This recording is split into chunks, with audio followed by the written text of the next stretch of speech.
Welcome to Genesis Global Spiritual Center. I'm Reverend Heather Venegas. No, I'm not. I'm Reverend Gayle Dillon. I'm the senior minister here. Thank you all for coming. We are doing a series of talks over the course of a year. We talked about race in September, October, November. Now we're talking about religion through March, and then we're going to talk about sexuality, and then we'll end with politics, and we'll see if we can find something even more controversial to talk about next year.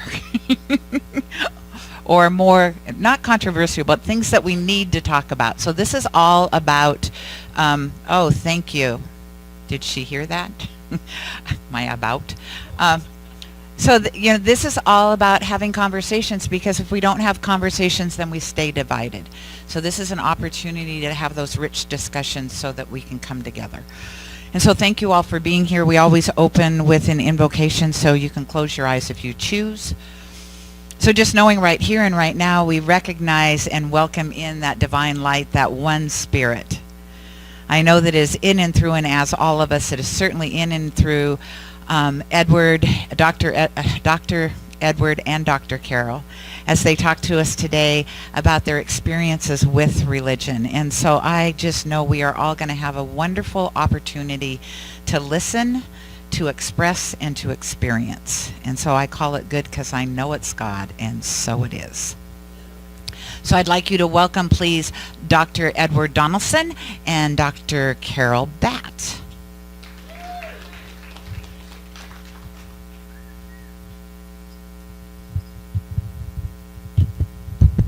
Hello, family. I am so excited to be back with my Genesis family, and it seems like it's been a while, but it's only been a month. What an incredibly long month it's been. That's kind of how winter goes, isn't it? So tonight we're talking about religion, but as you know, our pattern is can I have a little bit more in the monitor? A little more in the monitors? Are the monitors on at all? Okay, just a little bit more. And there we go. And perfect. Thank you so much. As you know, our pattern has been that we normally approach it academically, and then we talk experientially, and then we come back and have a conversation around what can we do, what ought we do, what might we do as a community. So tonight we are excited to talk about the experience of religion. And I'm just really looking forward to an incredible conversation with my dear friend. This is going to be a great night. We normally center our work in reading, and I want to read from The Power of Myth, Joseph Campbell. Myth opens the world to the dimension of mystery, to the realization of the mystery that underlies all forms. If mystery is manifest through all things, the universe becomes, as it were, a holy picture. The second is a cosmological dimension, the dimension which science is concerned, showing you what the shape of the universe is, but showing it in such a way that mystery again comes through. The third function is a sociological one, supporting and validating a certain social order. But there is a fourth function of myth. It is a pedagogical function of how to live a human lifetime under any circumstances. Myths can teach you that. When we're dialoguing about religion, what we're really having a conversation about is our orienting myths. What it means to be human is the process of meaning making. And some scholars say that religion is man's response to the trauma of self-awareness. How do we really deal with the fact that we are self-aware? And all religion springs from that part of us that is traumatized by the self-awareness. And so that we form religion around orienting myths that respond to that trauma. So that's kind of the place we'll start from tonight, and the ground that we will start with. Carol, how are you? I'm good, thank you. You're doing well. I'm happy to be here. You're happy to be here? Yeah, I am. You're looking great. Thank you. Oh, look at you. Look at you looking great. I always smile when I see Carol. It just makes me smile. So I have a question for you. Yes. Your religious background, you were not born into Science of Mind Correct. or New Thought. Correct. You have a background in Mormonism. Correct. Tell us a little bit about that orienting myth. Tell us a little bit about Mormonism. Cool. I'd like to. I actually did not spend my childhood in Mormonism. I spent my childhood in Disciples of Christ. Yeah, and one of the originators of that particular religion was also involved in the Mormon movement. So it was a fairly smooth transition for me, and it happened when I was 17 and I met my husband, and his family was Mormon, and I had been in this Disciples of Christ church since I was a little kid. My mom and dad had a disagreement about religion, and they wanted their kids to be raised in a religion, but they didn't know which one because my dad was Catholic. My mom wasn't willing to do that, and so my dad was unofficially excommunicated from the Catholic Church. His whole family was where we were in Spokane, and they were all hardcore Catholics.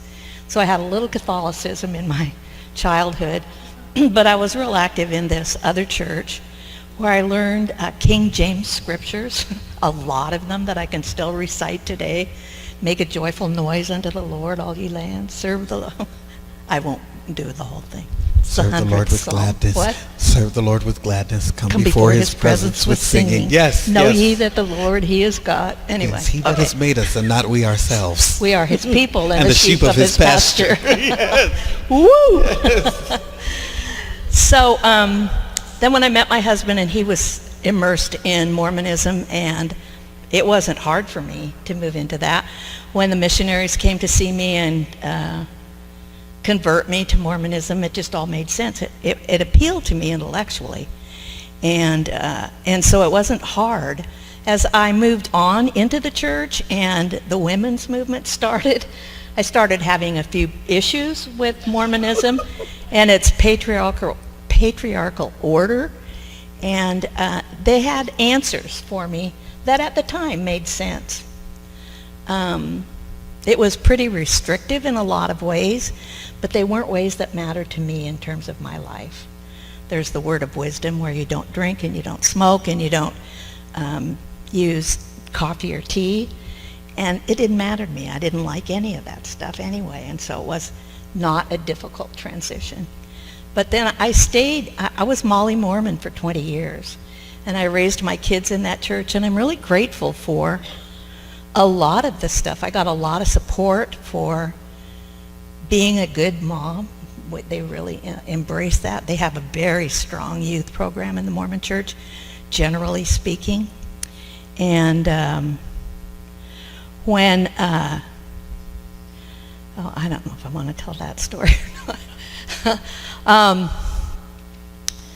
The priesthood was in my home, and because all young men in the Mormon religion get the priesthood when they're 8 years old. And then when they're around 18, they move into the higher priesthood called the Melchizedek priesthood. And my husband held the Melchizedek priesthood, and he was not a good practicing Mormon at the time. And so it was necessary for me to leave. And I had been really active in church. I loved working in the youth programs, especially teenagers. I did choreography and music with them, and I loved it. And when we split up, they said I couldn't participate in the church anymore because the priesthood was no longer in my home. And I'm like, the priesthood is a drunk and beating the crap out of me on some regular basis. Really? And that's where my pull away started. Such an interesting similarity that we share.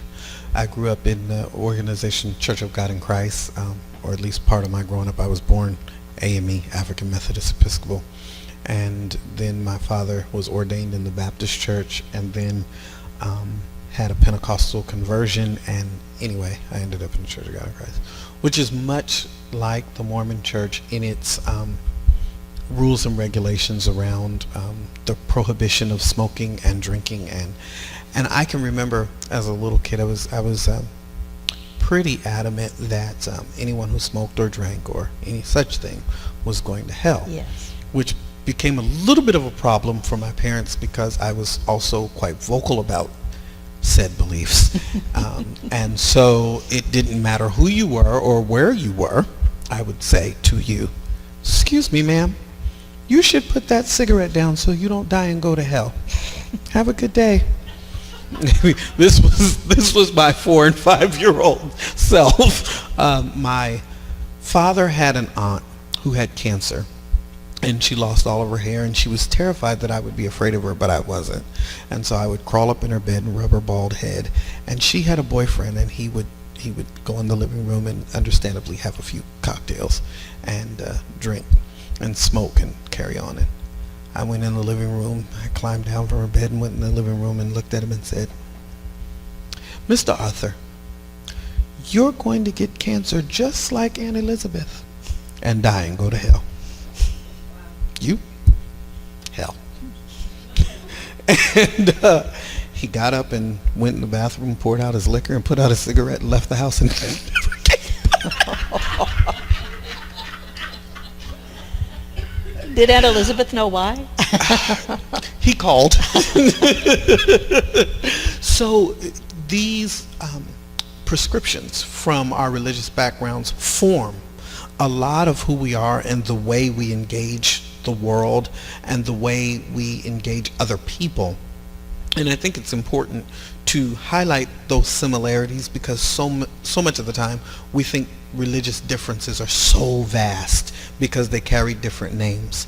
But the impact and the effects of how they shape our thinking and our social behavior are so very similar. It's really not that different. And we too had prescriptions against women. We had the women's department, and we had a woman who was called the supervisor of women, and everything that had to do with women went through the supervisor of women. Now in our churches, the pulpit area where you preach from was not a place women could go. So they always had a little lectern down below, and if women needed to speak, they were welcome to speak from over there. And so that became problematic as I encountered feminist thinking and womanist thinking, and I thought, oh, if there is a such thing as sin, this has got to be it. And so we can't just keep celebrating that. So we all run into these questions as we start looking at our orienting myths. They're places where matriculation causes question. So with that, I want to ask, I'll jump to another place. You said that it was leaving your husband that started you on a different journey. And so tell us a little bit about the crisis of faith that led to your transition. I guess crisis doesn't exactly say it for me because it was very gradual. There wasn't a moment. There was just a time when I was a teacher in the women's program, which was called the Relief Society in the Mormon Church. And I was working full-time mom, single, 3 teenagers, and I forgot it was my Sunday to teach. And I didn't show up. And it was awful. They were all sitting there waiting for the teacher to show up, and I forgot. I forgot it was my Sunday. I only taught one Sunday a month, and nobody called to remind me because they were all afraid of me because I was moving in this direction that didn't feel good to most of the other women. Being mad at men wasn't okay. And I was pretty mad at men in general. I had a time there when I didn't want anything to do with them. They were ruining my life. They were keeping me out of my spiritual practice. They represented something that was not pleasant for me. And so I went to school, which really pissed the Mormons off. When you send a woman to school, you're in trouble. She's going to find out something that they don't want you to know. This is my bad talk about Mormons. I try not to do too much of that. But and so they did. I went to college and I got it. I paid attention to some classes, and then I got a job and started teaching on the East Coast at a Catholic university, which if I needed some spiritual, I sang in the church choir, and that's where I got spiritually fed for a long time. And then in 1996, my mom and dad both died within 11 weeks of each other. And I became the matriarch of the family. And I needed a shrink. And I found one who was not in science of mind, but who was in new thought. And she said to me, and the first time I heard this very clearly was from her.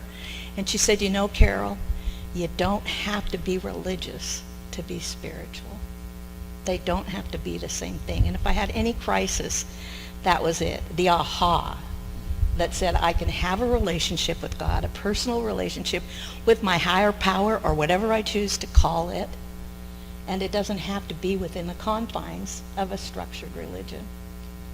So then when I moved back to California and I found in an Al-Anon class a woman who was science of mind, she drugged me there and I was hooked from the first day. It is amazing how our orienting myths from time to time in our life no longer fit us.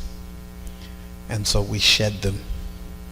And then we find some other way of being in the world that speaks to who we have become.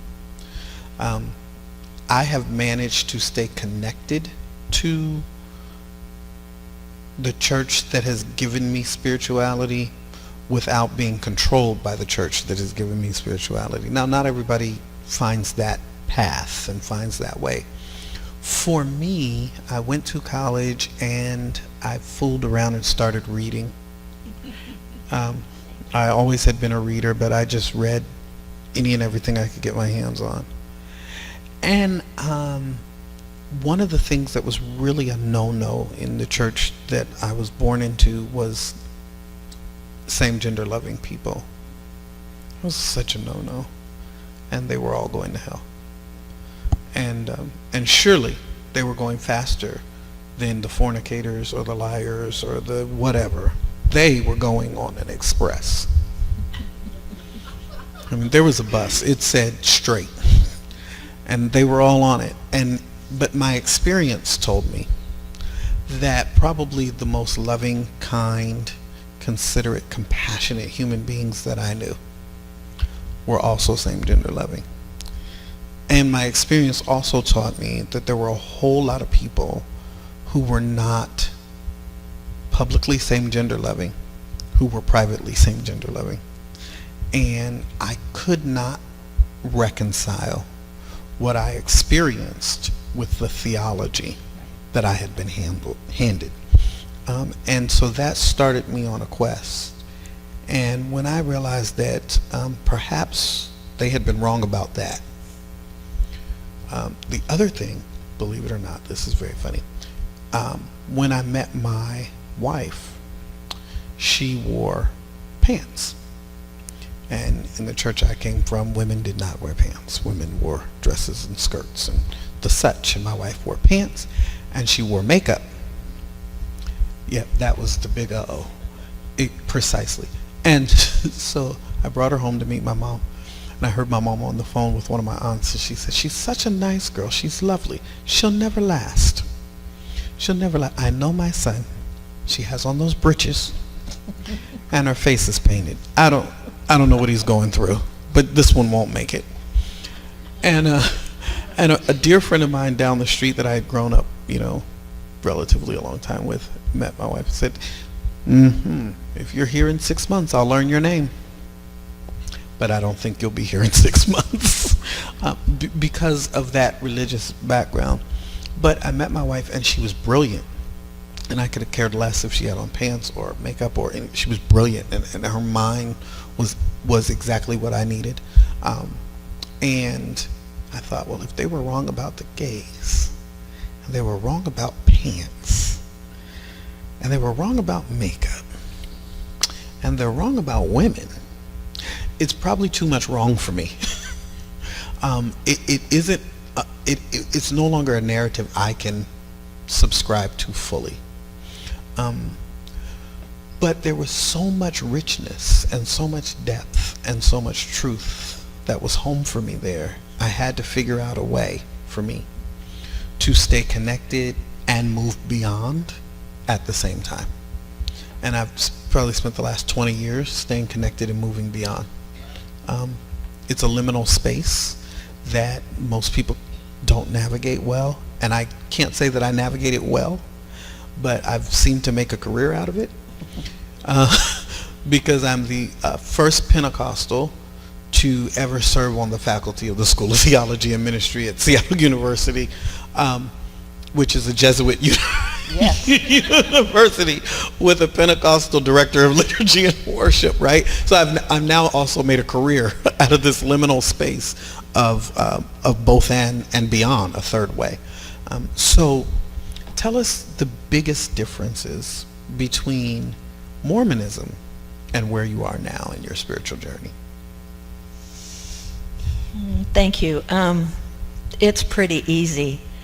The God of Mormon, my God of Mormonism, and a little bit at my childhood God, was in the sky with a long white robe and long white hair and beard, checking off my sins. Here and here and here. Man, you got to straighten this thing up.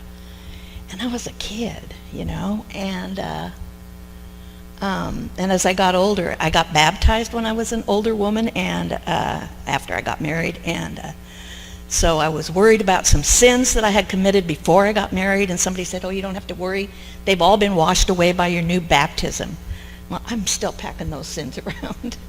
And I now enjoy a relationship with a God who doesn't count, with a God of love, and that was like the first thing that made so much sense to me. There's not a God who's hoping for you to screw it up and counting so that the ledger will be there when you get to the pearly gates. There's nothing like that. There's only a God who's in your corner, rooting for you all the time, even in your dark nights, even in your mistakes, even in your sins, which, by the way, I'm sure most of you know, simply means to miss the mark. It's an archery term. So that's probably the biggest difference for me, and it's one that I was immediately attracted to, one that immediately spoke to me. And I am not free from self-judgment because I grew up in it so heavily and spent so many years in it, but I work on it all the time. And I have a loving spirit who supports me in that work. So your God of Mormonism had a long white robe and long white hair, and so he was a white man. I was about to say, so my God was in a long white robe with long white hair who happened to also be white, and that was a problem because this old white man in the clouds was always looking for error and always looking for fault and always looking for a reason to be mad. And when I realized that there was a dualism present, they asked us to love God, but they asked us to fear God. And one day I realized you can't love what you fear. You just can't.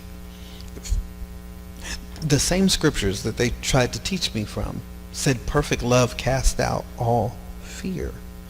So if love is the opposite of fear, how was I ever going to love this God who allegedly loved me but needed me to be afraid of him?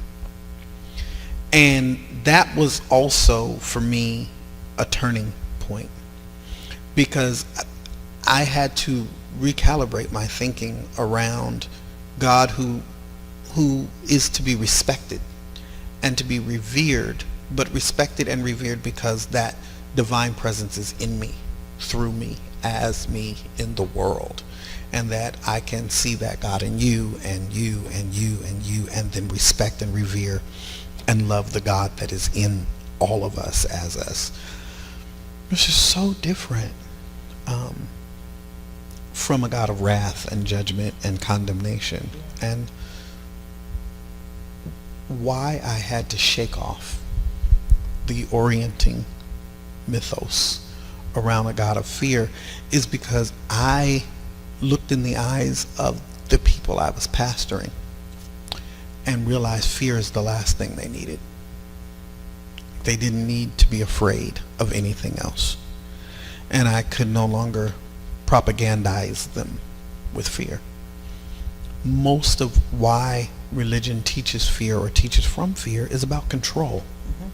Right? If there's no hell, like, what do I do with you when I disagree with you? Because in our tradition, you have an argument with someone and it doesn't go your way and it ends in this: you're going to hell. See that right there? That thinking, that's going to lead you right to hell. Right? But if you take this fear of hell off the table, where do I send you when I'm mad? Go to your room. It doesn't have the same weight. It's just not quite the same thing. And so when people made life choices that we don't agree with or we don't love, and we can't fully embrace, we needed hell, because we needed to send them somewhere that would make them do what we wanted them to do. But it's a funny thing about love. Love motivates people in ways fear never can. So I share that kind of a turning point. Tell us, what was it like emotionally to leave one religious expression and embrace another? What was that for you? My strongest emotional feeling about that was freeing. It was really freeing. I still have Mormon guilt, Catholic guilt, all of that stuff. And I remember telling this to my mother-in-law, who was very Mormon, and my girlfriend, who I brought into the Mormon church, my best friend. And I just remember the first time that I had let go of Mormonism, I just said to them, I just feel so free. I don't have all those restrictions on me anymore. And now when I make a choice that's consistent with those teachings, it's because I want to, not because I'm afraid of what will happen if I don't make the right choice, not because I'm afraid I won't get a temple recommend, or I won't, or something will go wrong. I will be punished. That God in the sky can punish me. And it just sort of automatically disappeared when I embraced non-Mormonism. And mostly that was the first thing I did, was I just let go of Mormonism as a practice and as a way of life. And that is not to say that I've left it all behind me. It's part of why I'm here. And it's a big part of me. I wanted to share a quick story that's very similar to yours. My daughter was about 5 years old, as you were, when she had a friend in the neighborhood whose dad smoked. And she just, until this day, she tells me how worried. She loved Ron. Ron was two of her best friends' dad. He played with them. He was a fireman. He was awesome, but he was going to go to hell because he smoked. And she didn't have the chutzpah to say, Ron, stop smoking so you don't go to hell. She just worried about him for her whole childhood, that Ron was going to go to hell. And that's her story. That's her sort of story about childhood Mormonism. It has not been a positive thing for her. Even though I thought it was good myself as a mom to raise my kids in Mormonism, none of them embraces it now. And Holly in particular, the one whose story I just told, is pretty cranky about it. In fact, when she first came to a Science of Mind church, it was Kathy Ann's church, many, many years ago, when I was still living in California. We walked out of the church and she goes, Mom, that's what church is supposed to be like. You're supposed to be happy, and it's supposed to be singing and dancing and fun. And Mormon church was not like that. It's interesting. I never had any angst about other people going to hell. That wasn't my job was to tell you that's where you were going. Bring you out. Pretty matter of fact. And once I was done telling you, your choice. I had no sense of worry. Believe me, I slept like a baby. Like my job on earth was to tell you I did my work for the day. I told you were going to hell. Now, if you want to go on. I guess, I don't know. Maybe that's the Philadelphia in me.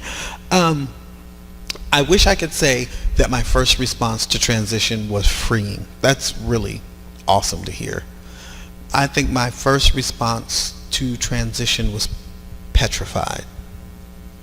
Because I was petrified. What if I am wrong? Like, I think I'm right. I know.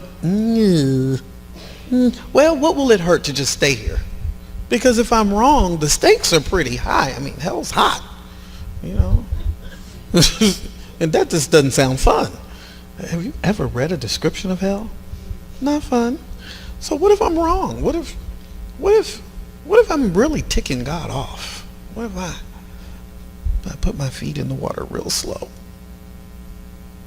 I bet you having a drink is not going to send you to hell.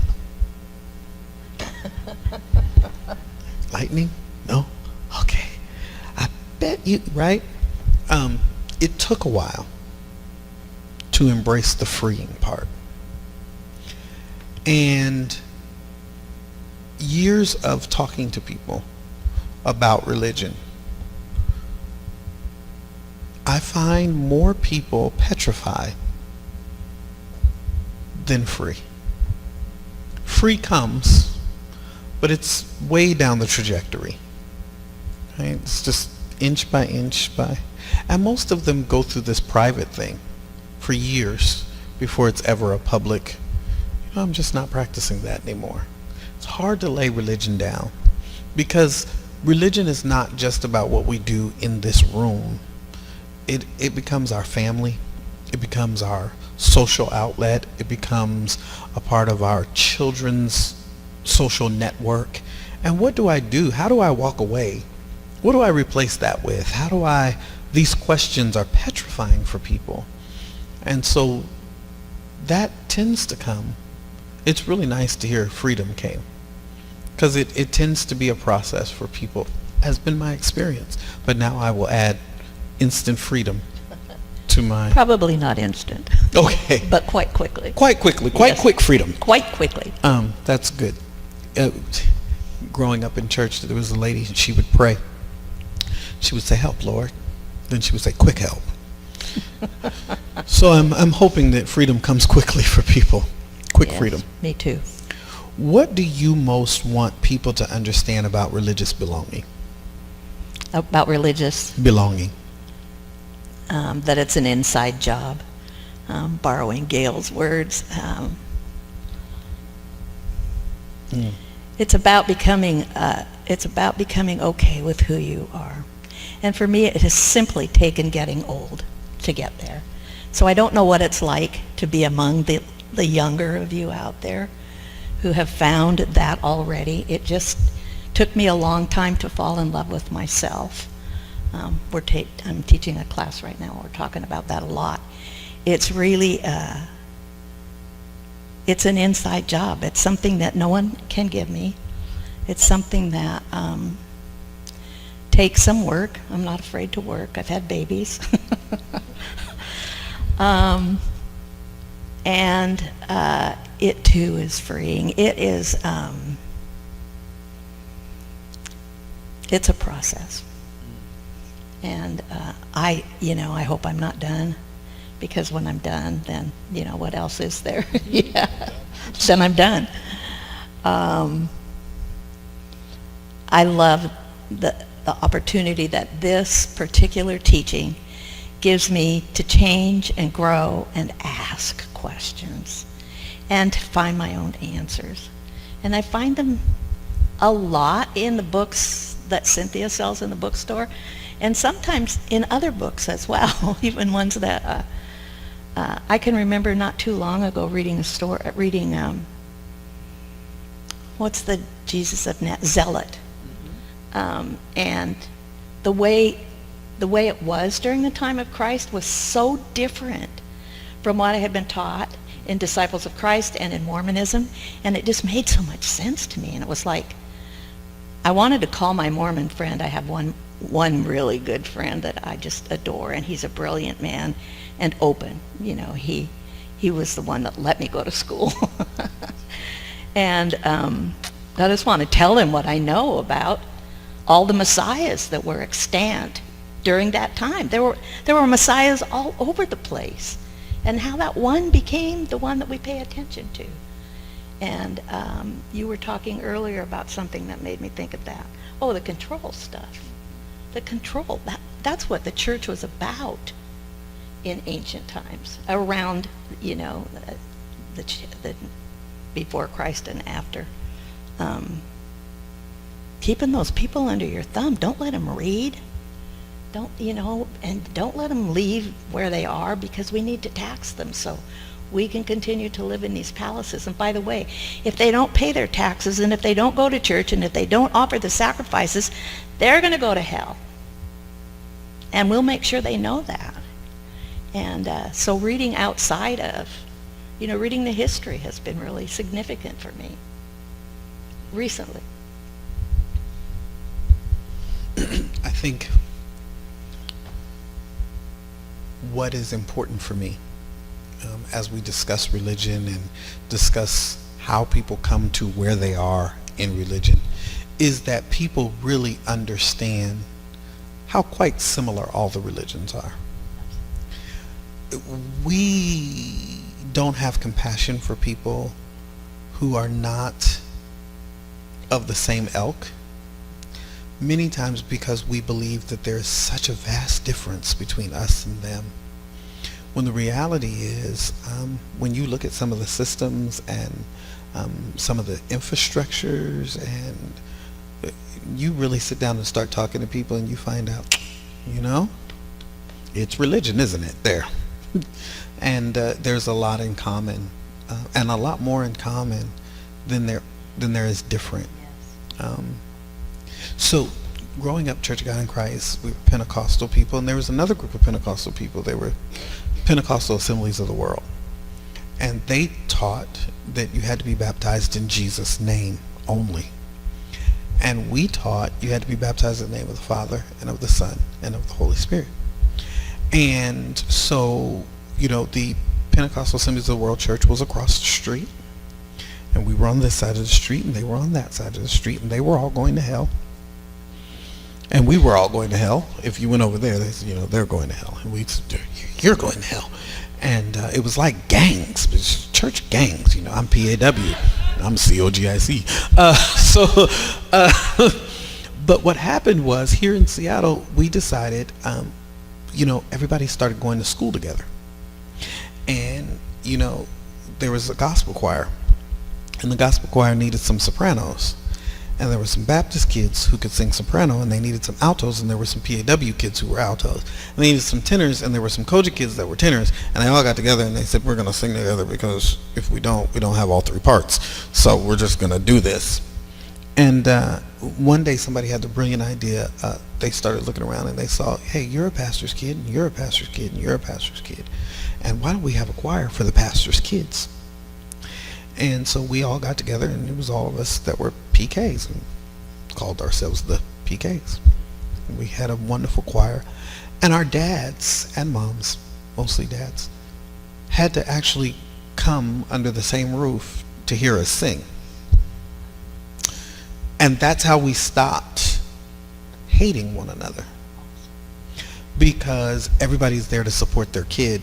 And at this moment, it doesn't really matter, because my kid's doing great. And you kind of forget about these theological differences when your kid's doing great.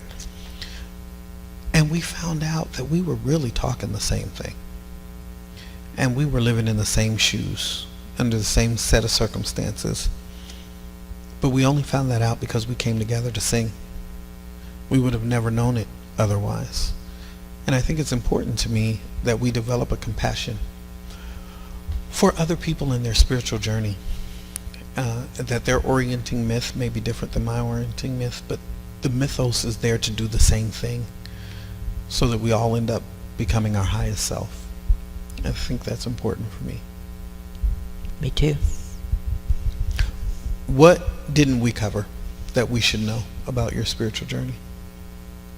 There was just one thing that I have been thinking of that I wanted to share. When you talked about what it was that, I can't quite get to it, what it was that brought you around, sort of. For me, about the time that I found Science of Mind in Southern California, I had started a business called For Moms and Babies, and I was a doula. And so I hung out with new moms. I like to do postpartum work, and so I was with new babies a lot. And I I can tremble a little bit right now just at the thought of holding a new baby. And knowing from my religious background, something that I just bring with me that I hold true, partly because I was taught it and partly because it speaks to me, is that they're still moving back and forth between being in love and working their way through this world. That's my opinion. You don't have to buy that if you don't want. But when I hold a baby, I feel that. I feel it heavily, and its presence moves me and stirs me, and I just gaze at them for hours, like when they were my own kids, how you can just fall so much in love, and I just hear their transitioning, and what a drag it is to come here from whatever that is. It's got to be way better than coming here where somebody else has to feed you and keep you dry and all of that stuff, and the only way you have to let them know is to make noise, and it pisses off a lot of their friends when you make that noise. And I'm just grateful for that experience. It's really kept me in touch with the divine, watching babies. And to speak to what you've been speaking to, this may not be my last spiritual stop. I don't expect it not to be, but there's always the possibility of another evolving and another place to go. And I'm like totally open to that, and it doesn't scare me anymore. It doesn't scare me that this place might be right and the thing that I moved to might be wrong. But I recognize those feelings. I certainly have had them in friends of mine who have also left the Mormon church. They're terrified about that. What if the Mormons are right and I'm wrong? I'm in deep doo-doo. I'm in big trouble. And that just doesn't scare me anymore. And it's why one of the things I love so much about this church and this teaching is that we bring in other things. We bring in Buddhism. We bring in the best stuff from other places and honor them and accept them. And we have at least one person in our congregation here at Genesis who attends another church every Sunday, and this one. And so they haven't given up the ritual of their old church, and they haven't given up the things that matter to them there, and yet they find they have a family here too. And that kind of blending of all that is, the oneness that we are. One of the things that pastoring has taught me in the last 2 decades is that most of the people in the congregation, it may not be true here at Genesis, but certainly in our context, most of the people in the congregation don't believe what the church says it believes anyway. Like, really. Really. At one point, our statement of faith, we believe the Bible is the only inspired, infallible word of God, the final court of arbitration in the life of the believer. And I look at these people, y'all don't believe that. No, you couldn't possibly. You really. How many people really believe? Like, raise your hand. And everybody's, oh yes, we believe that. No, you don't. Let me prove it to you. And what I am, because it just, okay, so finally I stopped this from saying it. Because I thought there's just enough of us in here that just don't believe this, that we're just lying. Because this is a lie. We're lying to each other. And so let's stop. And what, I'm sorry, it's really humorous to me to watch people kind of recite this stuff that they don't really subscribe to. But when we started saying, I am an expression of love made manifest, and I looked in people's eyes and I said, I am a spiritual being. I'm more than my body. I'm a spiritual being. I'm perfect in my imperfections. I am enough. And I knew that's what we believe. That's it. That's what we believe. Because it registers different. But not 3 people in the congregation all believe the same thing. They just believe enough of the same thing to stay in community. And it used to be really important to me that we believe these things. These are the things, and we believe them. And if you don't believe them, you're not a we. And now, I really want to know, are you a we? And we'll figure out what you believe later. Because what you believe will change. What you know will change. And you can only know in a moment what you know in that moment, until you know something else in the next moment. And once you come to that space, this whole realm of religion changes for you and opens up for you. Thank you for being so transparent. Thank you. And vulnerable and Thank honest. you for having me. You're always honest. I love that about you. Let's open it up. Let's dig in with questions or comments or thoughts. This is our community space.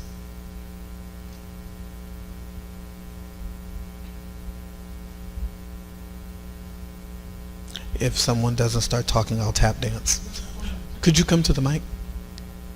That'll help our film. Please come.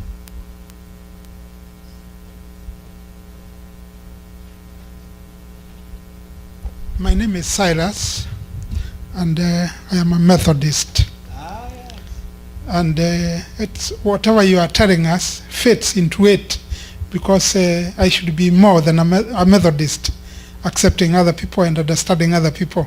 I got very interested when you talked about go to hell, because in Africa I became a Christian when I was young. At the days when I went to college, we believed that anybody smoking is going to hell, and as Pentecostals we fought them.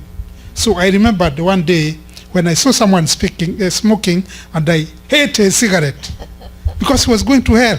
We better fight with him so that he doesn't go to hell. And when you talk about fear being used as a control, give us your tithe. If you don't give us your tithe, you are going to hell. And it should not be used as a control. And this is very interesting. I found a lot that relates to me when she spoke and when you spoke. Otherwise, I just got your message on the internet, and I told my wife we shall go and see about social justice. That is what we were trying to follow up. But it has been a big blessing to me. Thank you very much. Thank you Thank very you. much. Thank you. It's thank you. I'm glad you're here, and I'm glad you brought that up. For me, as an African American black man, my suspicion around religion as used by colonizers runs. What'd you say? Colonists. Right. Don't scare me, colonizer. Because whole continents, right, are under the control of the fear. And so as black people, we were handed Christianity when we got here in chains. And so we have to really be quite suspect of what was handed to us by those that had us in chains. And so I've spent a lot of time in conversation with Christianity around its abuse and around the ways in which it's been used as a tool of domination globally. And I'll say this, I could get in trouble. It has never stopped me, has it? The way that the United States, North American, conflates militarism and violence with Christianity is appalling for me. And so I left the term Christian a while ago. I can't in good conscience call myself a Christian. Now, that doesn't mean I don't follow the teachings of Christ, and it doesn't mean I don't embrace the Christ consciousness. But what Christian has come to mean in this militarized prison industrial complex is not okay with who I am. And Second Amendment or no, that's not my religious orientation. And so just because something is legal doesn't make it right. And so for me, religion is supposed to call us to what's right and what's good. So yes, thank you for lifting the continent and the ways in which religion is used to control and the ways in which fear is so ingrained in that religion. Anybody else?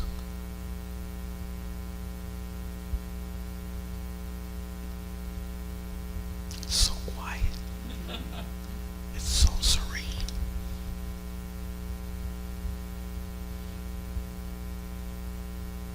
Gayle, can I ask you a question? Sure. When you and I sat down and put the social justice curated conversations together, you were pretty fixed that religion should be a part of the conversation. We talked about race and sexual orientation, and we talked about politics, but religion was one that I remember you were very passionate about including it in a social justice conversation. Can you share with us a little bit about how that registered in your heart and why it's important in the trajectory of social justice for us to have this conversation around religion?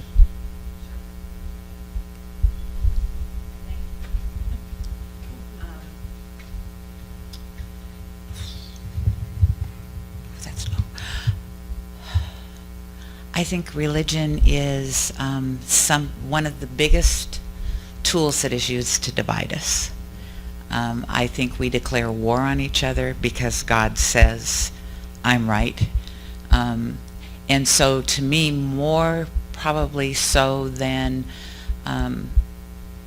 race, and you had said this earlier, more than race, more than sexuality, more than politics, religion divides us because there are a lot of people who believe that their pastor is a representation of their God, and anything that pastor says is right. And so you have pastors, I remember the gentleman in Florida that, said gay people, they were going to go to hell, and it was the speed train, and so it's very divisive, and it breaks my heart. Because we're taught that it's supposed to be very loving. And I think most people practicing, regardless of what religion they practice it from a place of love, and then it gets twisted, and they get confused. And then they really believe that what they're doing is in the name of God. I will bomb this abortion clinic because they're killing babies. And yet over here I want you to hang this person because he shot somebody. It's like, so it's just, I think it confuses us as a society. And I think it's worldwide. I think we use it to hurt other people instead of using it to love one another. So that's why. Thanks. Thank you. It was important to me for people to hear your heart as it relates to that, because I think religion is a huge social justice issue, because in the name of religion, historically, there have been more wars fought and more acts of aggression. So funny. Growing up, we had revivals, and those revivals were literally called crusades. Now, who was in charge of naming these things? I don't know. But they literally named them. There were signs out front of the church. Revival Crusade tonight at 7 p.m. I don't think they really were a student of history, or they might have chose different language around what we were trying to do in there. And from from an adult standpoint, I think back, what in the world did they think that was going to do? But promote this vision of violence, right? And when I think about what happened to people when they came into those revivals, they were crusades. It was visceral. It was violent. It was, you better convert. You have to. You wicked, horrible person, you, that how dare you not believe what we believe? And I think, yikes, no, they really were right. They named it the right thing. This was crusading. This was conversion at knife point, and not a literal knife, but certainly a verbal one and a mental one. And what violence was done to people's souls. It's not justice, because this violence has been done to people's souls, all from a place of love, or an idea of what love should look like. Interesting. Well, we shan't prolong the hour. If there are no other questions or comments or... Aha, here comes one. I thought I heard churning of minds somewhere in the room.